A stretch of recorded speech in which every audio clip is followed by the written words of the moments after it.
Neat protest start ಆದಾಗ್ಲಿಂದ ನೀವೆಲ್ಲ F C R A ಅಂತ ಕೇಳ್ತಾ ಇರ್ತೀರ, ವಿಡಿಯೋಸ್ ಅಲ್ಲಿ ನೋಡ್ತಾ ಇರ್ತೀರ. ಈ ಎಫ್ ಸಿ ಆರ್ ಎ ಅಂತಂದ್ರೆ ಫಾರಿನ್ ಕಾಂಟ್ರಿಬ್ಯೂಷನ್ ರೆಗ್ಯುಲೇಷನ್ ಆಕ್ಟ್ ಅಂತ. ಸೊ ಇದನ್ನ ನಾವು ಕರೆಕ್ಟಾಗಿ ತಿಳ್ಕೊಬೇಕು ಅಂದ್ರೆ ಫಸ್ಟ್ NGO ಅಂದ್ರೆ ಏನು ತಿಳ್ಕೊಬೇಕು. NGO ಅಂತಂದ್ರೆ ನಾನ್ ಗವರ್ನಮೆಂಟಲ್ ಆರ್ಗನೈಸೇಷನ್ ಅಂತ. ಸೊ ಇದು ಗೌರ್ಮೆಂಟ್ ಸಂಸ್ಥೆಗಳಾಗಿರಲ್ಲ, ಪ್ರೈವೇಟ್ ಸಂಸ್ಥೆ ಆಗಿರುತ್ತೆ. ಆ್ಯಂಡ್ ಈ ಪ್ರೈವೇಟ್ ಸಂಸ್ಥೆಗಳು ಅವರವರ ಓನ್ ಕಾಸಿಗೋಸ್ಕರ ಮಾಡಿರ್ತಾರೆ. ಲೈಕ್ ಅಂದರೆ ಪಬ್ಲಿಕ್ ಕಾಸು, ಬಟ್ ಅವರೇ ಓನ್ ಇಂಟೆನ್ಷನ್. ಈಗ ಒಬ್ಬೊಬ್ಬರಿಗೆ ನಾನು ಎಜುಕೇಷನ್ ಹೆಲ್ಪ್ ಮಾಡಬೇಕು ಅಂತ ಇರುತ್ತೆ, ಒಬ್ಬೊಬ್ರು ನಾನು ಕ್ಲೀನಿಂಗ್ ಕಡೆ ಹೆಲ್ಪ್ ಮಾಡಬೇಕು ಅಂತ ಇರುತ್ತೆ, ಇನ್ನು ಸ್ವಲ್ಪ ಜನಕ್ಕೆ rural area development, woman empowerment, like ಆ ಥರ ಎಲ್ಲ ಇರುತ್ತೆ. ಸೊ ಇದಕ್ಕೆ ಈ NGOಸ್ಗೆ ಫಾರಿನಿಂದ ಫಂಡ್ಸ್ ಬರುತ್ತೆ. ಈ ಫಂಡ್ಸ್ ಏನಕ್ಕೆ ಬರುತ್ತೆ ಅಂದರೆ ಫಾರಿನ್, ನೀವೇ ಫಾರ್ ಎಕ್ಸಾಂಪಲ್ ನೀವೆಲ್ಲ ಫಾರಿನಲ್ಲಿ ಇದ್ದೀರಾ, ಸಖತ್ ದುಡಿತಾ ಇದ್ದೀರಾ, ಸಖತ್ ಇದು ಮಾಡ್ತಾ ಇದ್ದೀರಾ.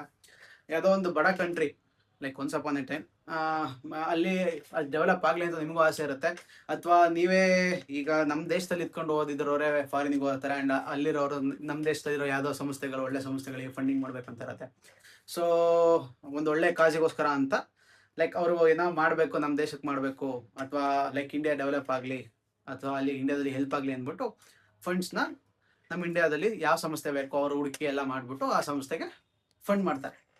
ಸೊ ಇದಕ್ಕೆ ಜಾಸ್ತಿ ರೆಗ್ಯುಲೇಷನ್ಸ್ ಇಲ್ಲ, ಲೈಕ್ ಅವರು ಫಂಡ್ ರಿಸೀವ್ ಮಾಡ್ಕೊಬೋದು.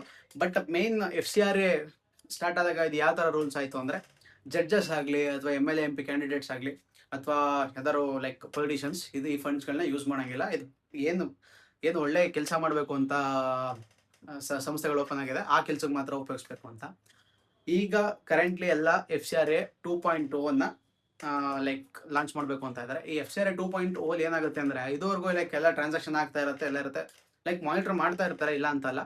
ಬಟ್ ಈಗ ಏನಾಗುತ್ತೆ ಅಂದರೆ ಕಂಪ್ಲೀಟ್ಲಿ ಡಿಜಿಟಲ್ ಆಗುತ್ತೆ, like full whole completely digital ಆಗುತ್ತೆ. ಸೊ ಯಾರಿಗೆ ಎಷ್ಟೆಷ್ಟು ಬಂತು, ಅವ್ರು ಎಲ್ಲೆಲ್ಲಿ ಎಷ್ಟೆಷ್ಟು ಖರ್ಚು ಮಾಡಿದ್ರು, ಏನು ಖರ್ಚು ಮಾಡಿದ್ರು, ಸೊ ಇವರಿಗೆ ಬಂದಿದ್ದು ಓಕೆ.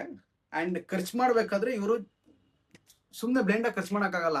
ಸೊ ಈಗ ಫಾರ್ ಎಕ್ಸಾಂಪಲ್ ಒಬ್ರಿಗೆ ದುಡ್ಡು ಬರುತ್ತೆ, ದುಡ್ಡು ಬಂದಿದ್ದನ್ನ ನಾನು ಗೌರ್ಮೆಂಟ್ ನನ್ನ ಎಷ್ಟು ದುಡ್ಡು ಬಂತು, ಎಷ್ಟು ದುಡ್ಡು ಖರ್ಚಾಯಿತು ಅಂತ ಮಾನಿಟರ್ ಮಾಡ್ತಾ ಇರ್ತಾರೆ. ನಾನು ಇಲ್ಲಿ ಎಷ್ಟೋ ಖರ್ಚಾಯಿತು ಹಂಗೆ ಅಂತ ತೋರಿಸ್ಬೋದು, ಇಲ್ಲೆಷ್ಟೋ ಖರ್ಚಾಯಿತು ಅಂತ ತೋರಿಸ್ಬೋದು.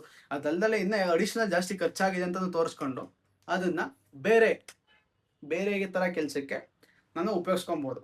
ಸೊ ಈ ಥರ ಕಂಟ್ರೋಲ್ ಮಾಡೋದಕ್ಕೆ ಅಂತಲೇ ಈ ಎಫ್.ಸಿ.ಆರ್.ಎ ಸ್ಟಾರ್ಟ್ ಆಗಿದ್ದು. ಆ್ಯಂಡ್ ಈಗ 2.0 ಇಂದ ಕಂಪ್ಲೀಟ್ ಡಿಜಿಟಲ್ ಆಗುತ್ತೆ. ಈ ಕಂಪ್ಲೀಟ್ ಡಿಜಿಟಲ್ ಆದರೆ ಲೈಕ್ ಎಲ್ಲ ಅವರಿಗೆ ಎಲ್ಲೆಲ್ಲಿ ಎಷ್ಟೆಷ್ಟು ಹೋಯ್ತು, ಏನೇನಾಯಿತು ಅಂತ ಈಸಿಯಾಗಿ ಬೇಗ ಗೊತ್ತಾಗುತ್ತೆ. ಲೈಕ್ ನಾವು ಅಲ್ಲಿಗೆ ಹೋಗ್ಬಿಟ್ಟು ಅವ್ರ ಹತ್ರ ಎಲ್ಲ ಕೇಳಿ ಇದು ಮಾಡೋದು ಅವಶ್ಯಕತೆ ಇರಲ್ಲ. ಆ್ಯಂಡ್ ಈಗ ಬೇಗ ಸಿಗುತ್ತೆ. ಸೊ ಈಗ ಆಗೋದ್ರಿಂದ ಟ್ರಾನ್ಸ್ಪರೆನ್ಸಿ ಜಾಸ್ತಿ ಆಗುತ್ತೆ. ಸೊ ಇದು NGOಗಳಿಗೆ ಲೈಕ್ ಆ ಥರ NGOಗಳಿಗೆ ಕಡಿಮೆ ಮಾಡಬೇಕು. ಈ NGOಗಳಿಗೆ ದುಡ್ಡು ಬಂದಿದ್ದು ಇವೆಲ್ಲ ನೀಟಾಗಿ ಮಾನಿಟರ್ ಮಾಡಬೇಕು. ಸುಮ್ಮನೆ ಎಲ್ಲೆಲ್ಲೋ ವೇಸ್ಟ್ ಆಗಬಾರ್ದು, ಯಾರ ಕೈಗೋ ಕೆಟ್ಟವ್ರ ಕೈಗೆ ಸಿಗಬಾರ್ದು, ಲೈಕ್ ಇಲ್ಲಿ ಕೆಟ್ಟ ಕೆಲಸಕ್ಕೆ ಇನ್ವೆಸ್ಟ್ ಆಗಬಾರ್ದು ಅಂದ್ಬಿಟ್ಟು ಈ ಎಫ್.ಸಿ.ಆರ್.ಎ 2.0 ಲೈಕ್ ಫುಲ್ ನಮಗೆ ಗೊತ್ತಾಗಲಿ, ಎಲ್ಲರಿಗೂ ಗೊತ್ತಾಗಲಿ, ಸೊ ಗೌರ್ಮೆಂಟ್ ಈಸಿಯಾಗಿ ಗೊತ್ತಾಗಲಿ ಅಂದ್ಬಿಟ್ಟು ಈ 2.0 ಲಾಂಚ್ ಮಾಡ್ತಾ ಇದ್ದಾರೆ.